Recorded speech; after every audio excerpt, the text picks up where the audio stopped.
우리나라가 지금 굉장히 위기 가운데 있습니다. 정치적으로 대통령이 탄핵 심판을 받고 있고, 또 정부의 국무총리나 감사원장이나 여러 정부의 주요 인사들이 탄핵 심판을 기다리고 있는 가운데 있습니다. 또한 국회와 사법부는 절반 이상의 국민들로부터 이미 신뢰를 받지 못하고 있는 상황 가운데 있습니다. 경제적으로도 매우 어려운 가운데 있습니다. 부동산에 어려움이 있고, 또 청년 실업이 늘어나고 있고, 또 자영업자의 폐업이 증가하고 있습니다. 그뿐만 아니라 노인 빈곤으로 인하여서 국민들 전체가 경제적인 어려움 가운데 있습니다. 근데 우리나라만 이렇게 어려움이 있는 것이 아니라 이 땅을 살아가는 모든 사람들이 다 이런 인생의 위기를 맞으며 살아가게 되는 것입니다.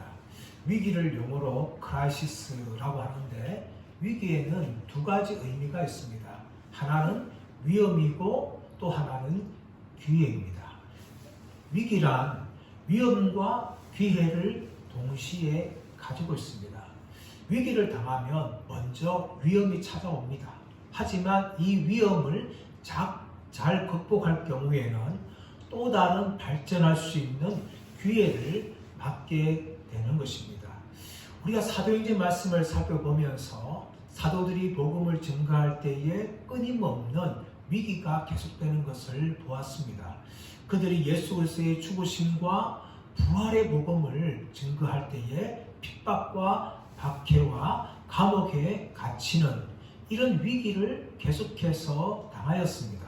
하지만 사도들은 결코 굴하지 않고 담대하게 예수 그리스도의 죽으심과 부활의 복음을 전함을 통하여서 많은 유대인들이 예수님을 믿고 구원받는 이런 놀라운 일들이 유대 땅에서 일어나고 있습니다.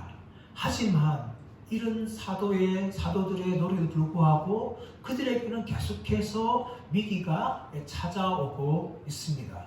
물론 사도만이 아니라 예루살렘에 있는 성도들도 많은 위기를 겪었습니다. 그들은 핍박을 받자 온 땅에 흩어질 수밖에 없었습니다. 빌립은 사마리아 땅에 가서 복음을 전함을 통하여 사마리아 사람들이 예수를 믿고 세례를 받았습니다. 그리고 그 소식을 듣고 베드로와 요한이 내려가서 그들을 위하여 성령 받기를 기도하니까 그들에게 성령이 임하는 놀라운 일이 사마리아 땅 가운데 일어났습니다. 또 흩어진 자들이 안디옥까지 가서 안디옥의 복음을 증거하고 안디옥에 예수 믿는 사람들이 나타나고, 또 그로 인하여서 제자가 되어지고 안디옥에서 그리스도인이라고 부르는 그런 일들까지 안디옥에서 발생했다는 것입니다. 이처럼 복음을 전할 때 교회는 위기를 당할 수 있습니다. 하지만 이 위기는 또 다른 하나님 나라의 확장을 할 수 있는 새로운 기회가 된다는 것을 우리는 끊임없이 사도행전 말씀을 통하여 확인할 수가 있습니다. 오늘 본문의 말씀은 스데반의 일로 인하여서 일어난 핍박과 또 다른 핍박의 형태가 등장하고 있습니다. 스데반의 일로 인하여서 예루살렘의 교회들은 유대교로부터 핍박을 받았습니다. 대제사장을 중심으로 한 산헤드린 공회를 통하여 핍박이 일어났는데, 이것은 유대교 지도자들에 의한 핍박이었습니다. 하지만 오늘 본문의 말씀은 유대교 지도자가 아니라 정치 지도자에 의한 교회의 핍박을 보여주고 있습니다. 우리 1절 말씀 보겠습니다. 1절 말씀 보시면 시작. 그때에 헤롯 왕이 손을 들어 교회 중에서 몇 사람을 해하려 하여, 그때에 헤롯 왕이 손을 들었다라고 이야기합니다. 성경에 보시면 헤롯 왕은 참 많이 등장합니다. 우리가 잘 알고 있는 첫 번째 헤롯, 대헤롯은 헤롯 대왕이라고 하지요. 이 헤롯 대왕은 예수님께서 탄생할 때에 2살 이하의 모든 사내 아이를 죽이라고 명령했던 무시무시하고 잔인한 그런 왕입니다. 근데 오늘 본문의 말씀에 나오고 있는 이 헤롯 왕은 헤롯 대왕이 아닙니다. 이 또 헤롯 왕 두 번째 헤롯 왕은 누굽니까? 헤롯 안티파스죠. 세례 요한을 참수했던 왕, 그리고 예수님을 십자가에 죽는 데 관여했던 왕이 헤롯 안티파스입니다. 그러나 오늘 본문에 나온 이 헤롯 왕은 헤롯 대왕도 아니고 헤롯 안티파스도 아닙니다. 이 헤롯 왕은 헤롯 아그리파 1세라고 하는데 헤롯 대왕의 손자이고 헤롯 안티파스의 조카입니다. 헤롯 대왕 중에 많은 아들이 있는데 그 중에 하나가 아리스토블루스라는 사람인데 이 아리스토블루스의 아들이 바로 헤롯 아그리파 1세예요. 이 아그리파 1세는 4살 때에 로마로 보내졌습니다. 그때부터 이 로마의 황실에서 이 헤롯 아그리파가 성장하면서 로마의 황실과 좋은 관계를 맺게 되어져요. 그런데 성장하면서 티베리우스 황제 앞에서 그만 말실수를 하게 되어집니다. 그로 인하여서 티베리우스 황제의 노를 사게 되어지고 감옥에 갇히게 되어져요. 하지만 이 티베리우스 황제가 죽고 난 후에 조카였던 칼리굴라가 왕이 되면서 이 헤롯 알세는 풀려나게 되어집니다. 그리고 팔레스타인 북부 지역의 분봉왕으로 이 헤롯 아그리파가 세워집니다. 그리고 칼리굴라가 암살된 후에 등장한 글라우디오 황제에 의해서 유대와 사마리 땅 전체를 통치하는 일종의 분봉왕이 아니라 유대왕, 다시 말하면 자신의 할아버지였던 헤롯 대왕과 같은 영토를 가지게 되어지는 그런 왕으로, 유대왕으로 인정받는 사람이 바로 이 헤롯 아그리파였어요. 그런데 이 헤롯 아그리파는 모계적으로는 이 하스모니아 왕, 다시 말하면 유대에 독립된 이 제사장 가문이 세워진 이 하스모니안 왕조의 피를 가지고 있었어요. 그래서 이 헤롯 아그리파는 많은 유대인들에게 이 인기를 얻었어요. 그래서 이 헤롯 아그리파가 유대인들의 인기를 더 얻기 위해서 한 일이 뭔가 하면 교회를 핍박하는 일이었어요. 1절 말씀 보시면 그때의 헤롯 왕이 손을 들어 교회 중에서 몇 사람을 해하려 하였다라고 이야기하는 거죠. 유대인들이 교회 성장을 보니까 굉장히 미워하는 거예요. 그래서 유대인들의 환심을 얻기 위해서 교회를 직접적으로 핍박하기 시작하는 것이 바로 이 헤롯 아그리파 1세였습니다. 2절 말씀 보시면 요한의 형제 야고보를 칼로 죽이니, 헤롯만큼이나 성경에 보시면 야고보라는 이름도 많이 등장하죠. 이 야고보는 요한의 형제인 야고보를 말합니다. 예수님의 동생 중에도 야고보가 있고 그 야고보는 예루살렘의 수장이 되어지는데 2절 말씀 등장하는 이 야고보는 사도 야고보를 말하죠. 요한의 형제면서 사도 야고보. 근데 야고보는 예수님의 12제자 중에서 아주 중요한 인물이었어요. 12제자 중에서 그 중에 3명이 핵심적인 제자였는데 그 중에 하나가 누구였는가 하면 베드로고 또 하나는 누군가 하면 요한이고 또 하나가 오늘 2절 말씀 등장하는 야고보였어요. 예수님께서는 12제자도 사랑하셨지만 그 중에 이 3명을 사랑하셔서 특별한 곳에 데려간 적이 많습니다. 변화사에서 예수님께서 흰 옷으로 광채를 바뀔 때에 그때의 야고보도 있었죠. 또 회당장 야일의 딸을 살리는 그 현장에 이 야고보도 있었습니다. 그만큼 야고보는 12제자 중에서 예수님께 인정받는 그런 제자였어요. 그런데 헤롯 아그리파가 누구를 죽이는가 하면 야고보 사도를 죽이는 거죠. 마가복음 10장 말씀 가보시면 요한과 야고보가 예수님께 나와서 이렇게 말합니다. 예수님 주의 나라 임할 때에 우리를 예수님 좌편에 우리를 우편에 그래 세워주십시오. 그렇게 요청합니다. 그때 예수님께서 너희가 구하면서 너희가 알지 못한다. 내가 마시는 잔을 너희가 마실 수 있으며 내가 받는 세례를 받을 수 있겠느냐? 그렇게 물을 때 이 야고보와 요한이 무슨 말 알지 못하고 우리가 할 수 있습니다. 그렇게 대답합니다. 그래서 예수님께서 너희 말대로 너희가 내가 받는 세례를 받고 내가 받는 잔을 맞을 수 있거니와 라고 말씀합니다. 그 말대로 오늘 야고보는 순교를 당하고 있는 것이죠. 2절 말씀 보시면 칼로 죽이는 그런 잔인한 죽임을 이 야고보가 당하는 거죠. 그런데 3절 말씀 보시면 유대인들이 이 일을 기뻐하는 것을 보고 베드로도 잡으려 할세 때는 무교절 기간이라. 야고보를 죽이니까 유대인들이 너무나 기뻐하는 거예요. 예? 헤롯 아그리파 인기가 더 올라가는 겁니다. 그래서 어떻게 합니까? 더 인기를 얻고자 해서 베드로마저 죽이려고 잡아두었다는 것이죠. 근데 때는 뭡니까? 때는 무교절 기간이다 라고 이야기합니다.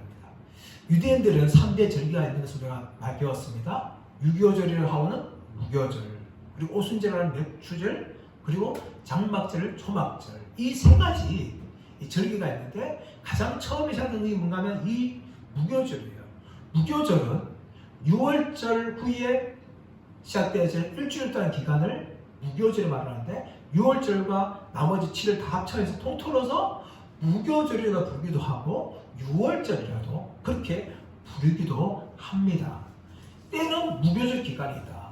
이 무교절은 정월이라 부르는 니산월 14일부터 21일까지 시작되어지는데 이 무교절 기간에는 어떤 재판이나 사형 집행도 하지 못하는 기간이에요.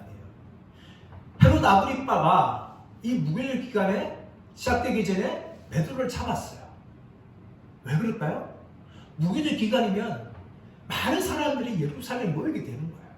그러다 보니까 많은 사람들이 더 인기를 얻을 수 있기 때문에 무교절 기간에 베드로를 잡았는데 공교롭게도 이 무교절 기간에는 어떤 재판이나 사형을 하지 못하는 거예요. 그래서 베드로를 어떻게 합니까? 감옥에 가둘 수밖에 없었다는 것입니다. 사진 말씀 보시면 잡음에 옥에 가두어 군인 내식인 네페에게 맡겨 지키고 6월절 후에 백성 앞에 끌어내고자 하더라. 잡아가지고 어떻게 합니까? 감옥에 가두어요. 감옥에 가두는데 군인 내식을 한조로 한 네페를 지킨다는 것이죠. 하루를 24시간 하면 네페니까 4일이 6시간 동안 이 한조가 베드로를 지키게 되어지는 거예요. 근데 보통 감옥에 죄수가 갇히면 2명씩 한조를 이루어서 3패가 지킵니다. 근데 베드로는 그렇지 않았어요. 4패씩 4명이 아주 삼엄하게 베드로를 지키는 거예요. 10절 말씀 보시면 양쪽이 뭡니까? 6절 말씀 보시면 베드로가 두 군 틈에 두세 살에 매였다라고 이야기합니다.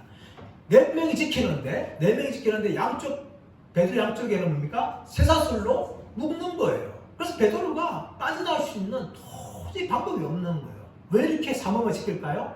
이미 5장 말씀 가보시면 대장들이 사도들을 시기하여서 감옥에 가두었는데 주의 사자가 사도들을 풀려나게 했던 것을 그들은 기억했을 것입니다. 그래서 어떤 방법으로도 베드로가 도망가지 못하도록 이렇게 삼엄하게 철동같이 이 베드로를 지키는 것이죠. 4패씩 나눠시키고 양쪽에 군인 2명이 있어요. 쇠사슬로 묶어가지고 함께 베드로를 지키고 있는 상황입니다. 이 절체절명의 위기예요. 그리고 무교절이 끝나면 어떻습니까? 감옥에 꺼내어서 야고보처럼 칼로 참수하여 죽이려고 그렇게 하고 있는 가운데 있습니다. 이것은 정말 위기입니다. 여러분, 이 사탄은요, 사탄의 공격은 아주 다양합니다. 때로는 핍박과 박해, 본문에 나오는 것처럼 사람을 죽이는 순교까지 자행합니다. 그러나 사탄은요, 그런 방법만 하는 것이 아니에요. 사탄은 때로는 유혹이라는 방법도 사용합니다. 돈으로 유혹하고, 이성으로 유혹하고, 권력으로 유혹합니다.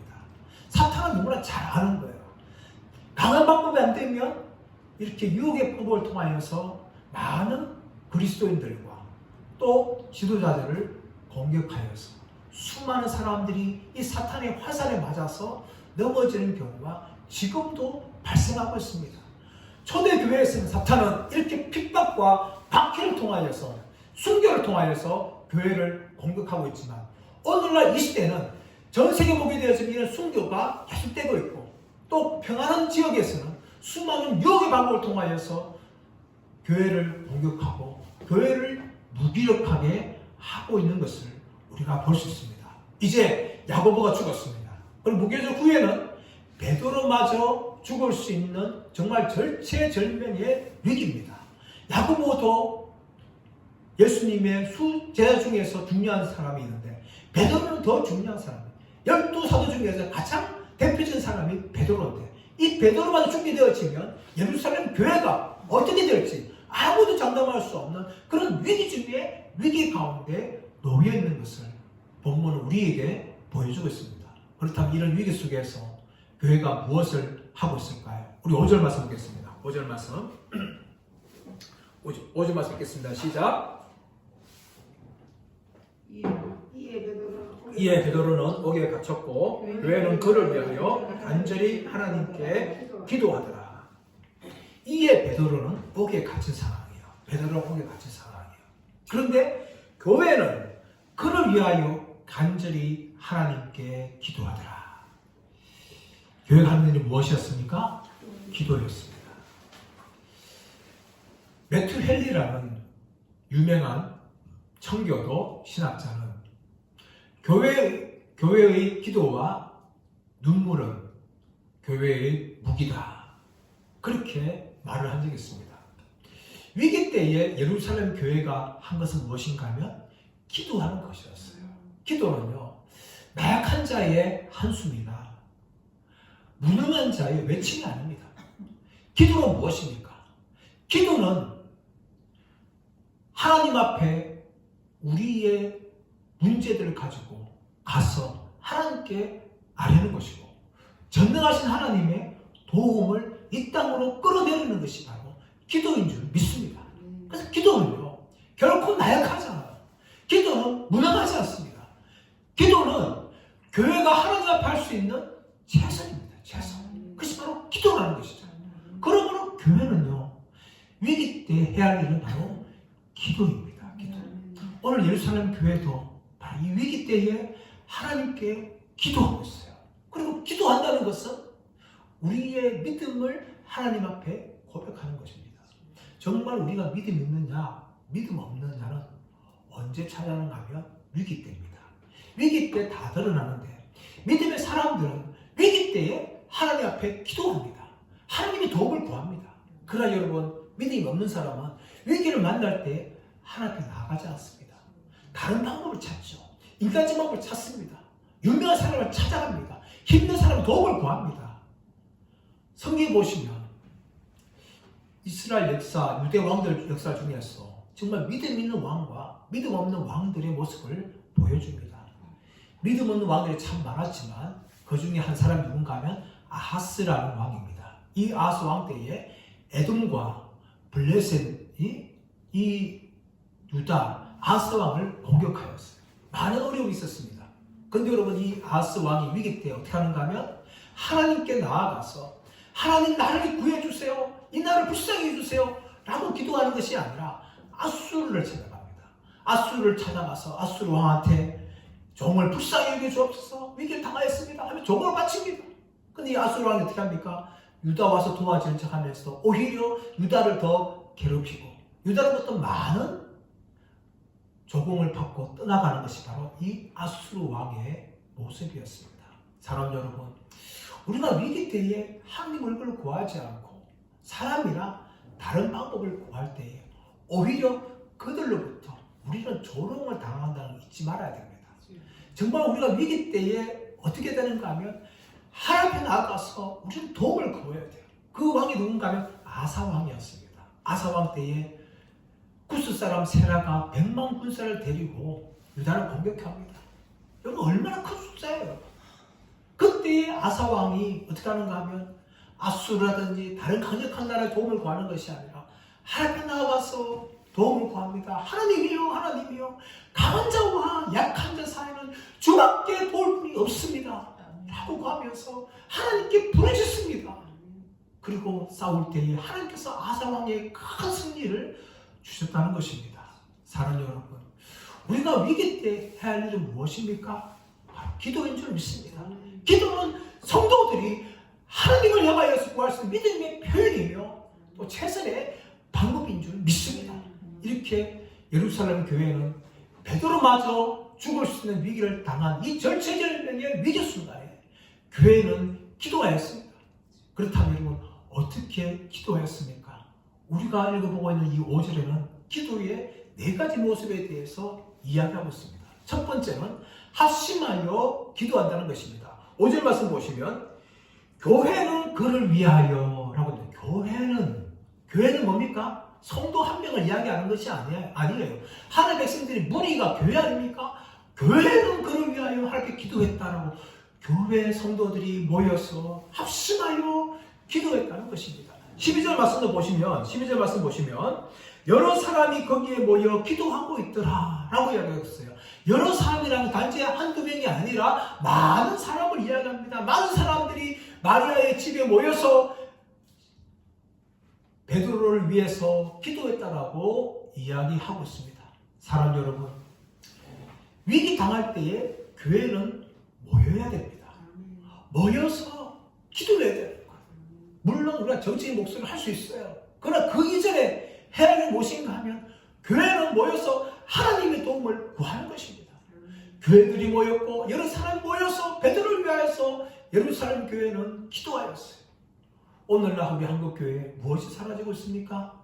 기도회가 사라지고 있어요. 기도회가 사라지고 있어요. 과거에 정말 성도들은 다락방 모임, 구역 모임뿐만 아니라 금요일 새끼 온갖 모임을 통하여 모일 때마다 힘써 기도하였어요. 그것이 바로 한국교회의 부흥을 이끌어 왔다는 것입니다. 그러나 안타깝게도 오늘날 교회는 점점 이런 모여서 기도하는 모임들이 사라지고 있다는 것을 우리에게 정말 교훈을 주고 있습니다. 사랑하는 여러분, 힘써 모여서 기도하기를 축복합니다. 두 번째로 교회는 어떻게 합니까? 간절하게 기도합니다. 5절 말씀 보시면 간절히 하나님께 기도하더라. 간절히 이 간절이라는 단어가 ektenos라는 단어예요. ektenos. 이 ektenos가 어디에 사용되어 있는가 하면 예수님께서 겟세마네 동산에서 기도할 때에 이 ektenos라는 단어가 사용되어집니다. 예수님께서 힘쓰고 애써 간절히 하나님께 기도하더라 할 때 그 간절히가 이 ektenos입니다. 예수님께 기도할 때 얼마나 간절하게 기도했는가 하면 땀이 떨어지는데 핏방울같이 되었더라 할 만큼 예수님께서는 간절하게 기도하였어요. 미국의 제1차 영적 각성이 계속되고 있을 때에 한 젊은이가 미국의 인디언 선교의 사역을 감당하였습니다. 그 사람은 데이비드 브레이너드였습니다. 이 사람은 21살 때 회심을 하였지만 젊을 때부터 폐결핵을 앓게 되었어요. 그러던 폐결을 앓고 있는 중에 그는 24살에 이 소명을 받게 되어집니다. 무슨 소명인가 하면 아메리카에 있는 인디안들에게 복음을 전하라. 이런 강렬한 이 하나님의 부르심을 그가 받았어요.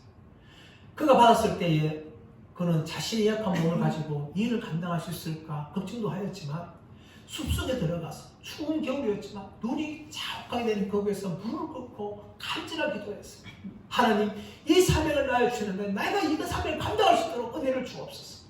하나님께 은혜를 구하면서 간절히 기도하면서 온몸에 땀으로 젖을 그 추운 겨울에 눈 위에서 무릎 꿇고 간절하게 기도를 하였어요. 그는 비록 폐결핵을 갖고 있었지만 펜실베니아에 있는 인디언을 향하여서 또 유저주에 있는 인디언을 향하여서 복음을 통하여 전함을 통하여 인디언 지역에 놀라운 부흥을 일으켰습니다. 그는 비록 29살의 젊은 나이에 하나님의 부름을 받았어요.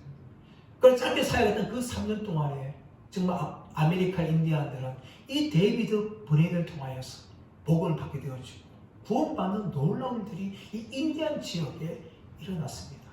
이 사람의 생애와 일기를 죽고 난 후에 2년 후에 조나단 에드워즈가 책으로 편집하였는데 그 책이 뭔가 하면 데이비드 브레이드의 생애와 일기라는 책입니다. 제가 청년 때 정말 그 책을 읽을 때마다 눈물을 흘리지 않을 수 없었어요. 그만큼 많은 감동을 받은 책이 그 책입니다. 그런데 이 책이요 기록된 후에 윌리엄 캐리라든지 헨리 마틴이라는 이 기독교 역사의 위대한 선교자들에게 영향을 주었고 수많은 사람들이 선교의 사명을 감당하는데 불을 지폈던 사람이로 이 데이비드 브레이드였어요. 그가 받은 사명을 감당하기 위해서 그는 간절하게 기도하였던 사람입니다. 오늘 본문에서도 예루살렘 교회는 베드로를 위하여서 간절하게 기도를 하였습니다. 세 번째 어떻게 기도했습니까?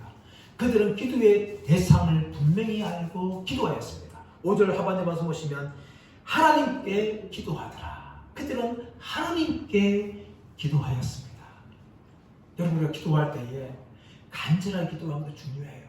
모여서 힘써 기도하는 게 중요합니다.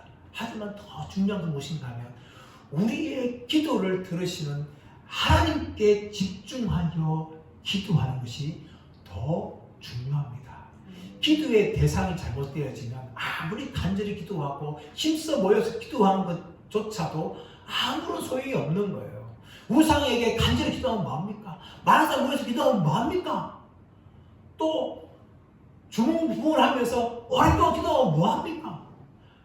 하나님께 집중하여 기도하는 것이 제일 중요한 겁니다. 예루살렘 교회는요, 하나님께 기도하였어요. 전지전능하시고 천지를 창조하시고 못할 것이 없으신 그 하나님을 향하여서 그들은 집중하며 기도하였습니다. 히브리서 11장 6절에서도 믿음이 없이는 하나님을 기쁘시게 하지 못하나니 하나님께 나아가는 자는 반드시 그가 계신 것과 자기를 찾는 자들에게 상 주신이심을 믿어야 할지니라 라고 말하고 있습니다.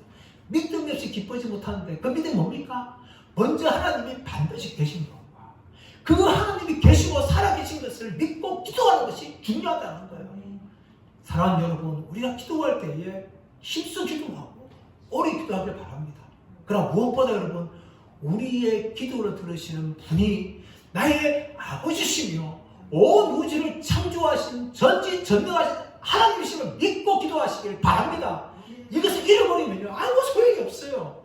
아무런 기도하는 것, 열심히 기도하는 것 중요하지만 이것을 잃어버리면 그 어떤 것도 의미가 사라지는 겁니다. 그러므로 우리는 우리의 기도를 들으시는 분이 하나님이라는 것을 잊지 마시고 기도할 때마다 그 하나님께 집중하며 우리의 기도의 제목들을 아시는 분들 되시기를 예수의 이름으로 축원합니다. 네 번째로 이들은 어떻게 기도합니까? 계속해서 기도하였습니다. 5절 말씀 보시면 하반절에 하나님께 기도하더라 라고 이야기하고 있고 12절에서도 거기에 모여 기도하고 있더라. 이것은 뭡니까? 현재형이에요. 현재형. 기도하다가 프로시코마이라는 헬라 단어인데 여기에서는 현재 분사형인 프로스코메노이라는 단어가 사용되어졌어요. 이 말은 무슨 말인가 하면 교회는 계속해서 기도했다는 겁니다. 베드로가 체포된 그 순간부터, 감옥에 갇히는 그 순간부터, 베드로가 나올 때 그 순간까지 교회는 지금 계속해서 기도하고 있다는 것을 이야기하고 있습니다.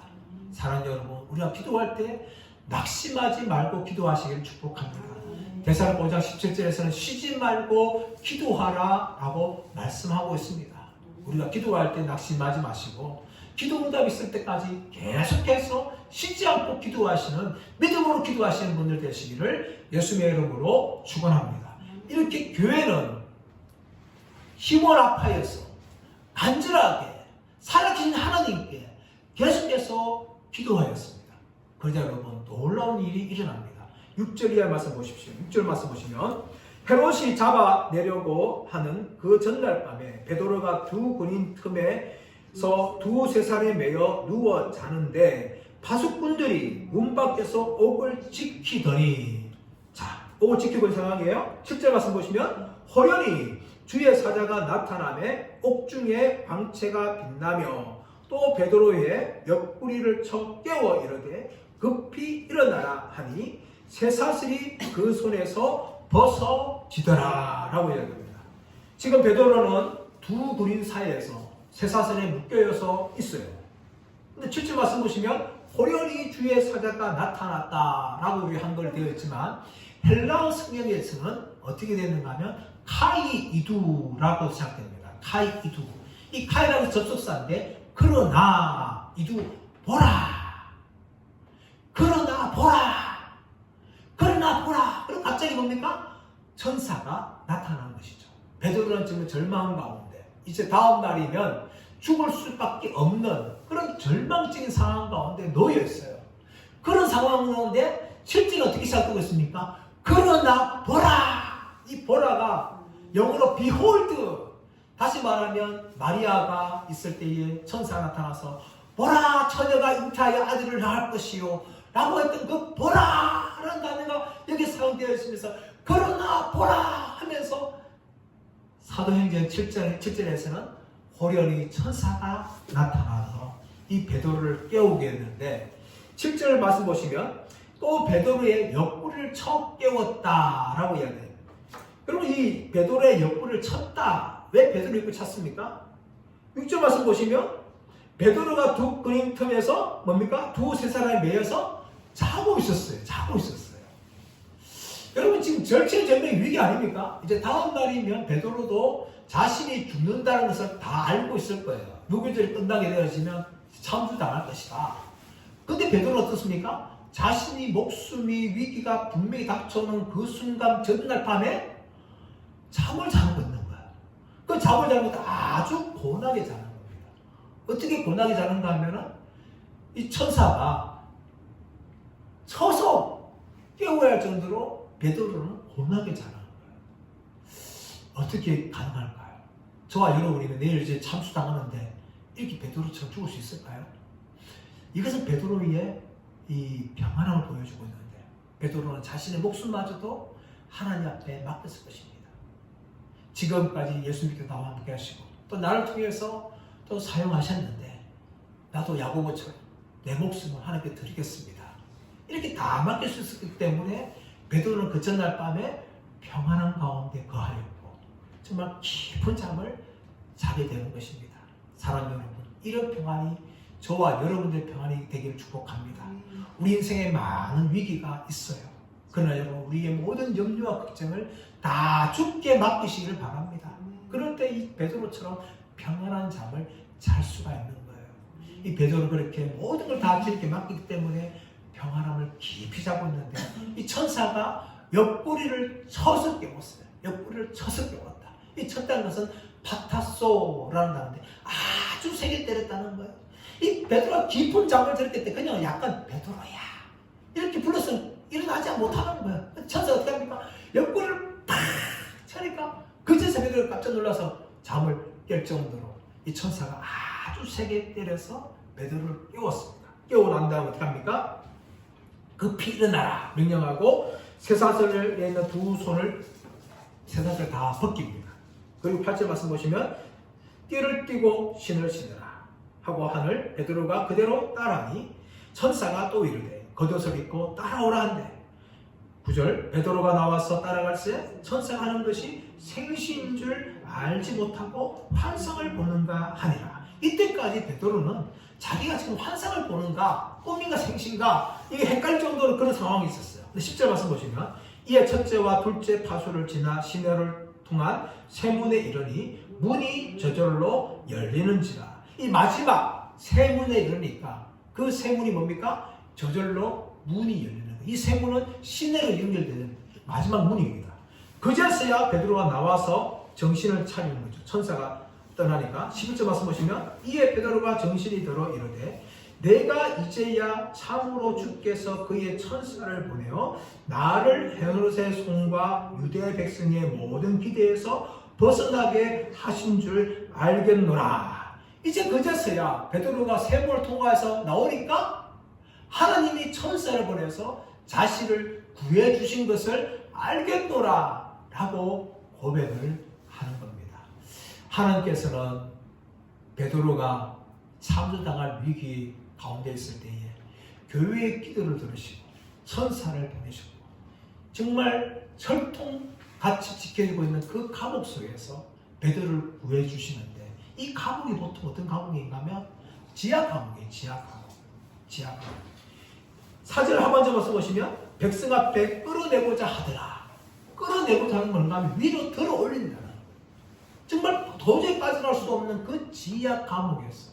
또 양쪽에 쇠사슬을 묶고 있는 두 군인이 있었고 또 첫째 파수가 있었고 둘째 파수가 있었지만 베드로의 모든 쇠사슬을 풀게 해주시고 첫째 파수를 지나가게 하시고 둘째 파수를 지나가게 하시고 마지막 쇠문 앞에 저절로 문이 열리게 함을 통하여서 천사가 베드로를 구출해주는 장면이 오늘 말씀에 등장하고 있습니다. 사랑하는 여러분, 성도들이 기도할 때에 기적이 일어날 줄 믿습니다. 성경에 보시면 하나님께서 정말 부르짖는 자의 기도를 들으시고 하나님께서 놀라운 일들을 행하시는 것이 성경 곳곳에 기록되어져 있습니다. 우리가 잘 알고 있는 히스기야 기도를 보십시오. 히스기야 아수르 군대 18만 5천을 두고 그가 어떻게 기도합니까? 하나님께 부르짖습니다. 그제서야 하나님께서 어떻게 합니까? 천사를 보내서 하룻밤 사이에 18만 5천의 군사들을 다 전멸시키는 놀라운 일을 행하셨습니다. 사랑하는 여러분, 하나님은 지금도 살아계신 줄 믿습니다. 성도들이 위기 때에 기도할 때에 하나님께서 들으신 줄 믿습니다. 예레미야 33장 3절, 너는 내게 부르짖으라. 내가 내게 응답하고 내가 알지 못하는 크고 은밀한 일을 내게 보이리라. 시편 50편 15절 말씀에 환난 날에 나를 부르라. 내가 너를 건지리니 네가 나를 영화롭게 하리라 라고 말씀하고 있습니다. 사랑하는 여러분, 위기 때에 교회가 할 일은 기도인 줄 믿습니다. 위기 때에 성도들이 해야 할 일은 기도인 줄 믿습니다. 우리가 기도할 때에 모여서 기도하고 간절하게 기도하고 전도하시 함께 기도하고 계속해서 기도할 때에 하나님은 지금도 우리의 기도를 들으실 줄 믿습니다. 저와 여러분, 정말 우리나라가 정말 위기 가운데 있습니다. 또 우리의 경제 살림도 참 위기예요. 이럴 때 여러분, 하나님을 향하여서 간절하게 기도하시는 걸 통하여서 이 모든 위기를 승리로 바꾸고 하나님의 살아계심을 체험하는 통로로 바꾸어지는 우리 모두가 기도를 통하여 승리하시는 분들 되시기를 예수의 이름으로 축원합니다. 하시마에 기도하기 원합니다.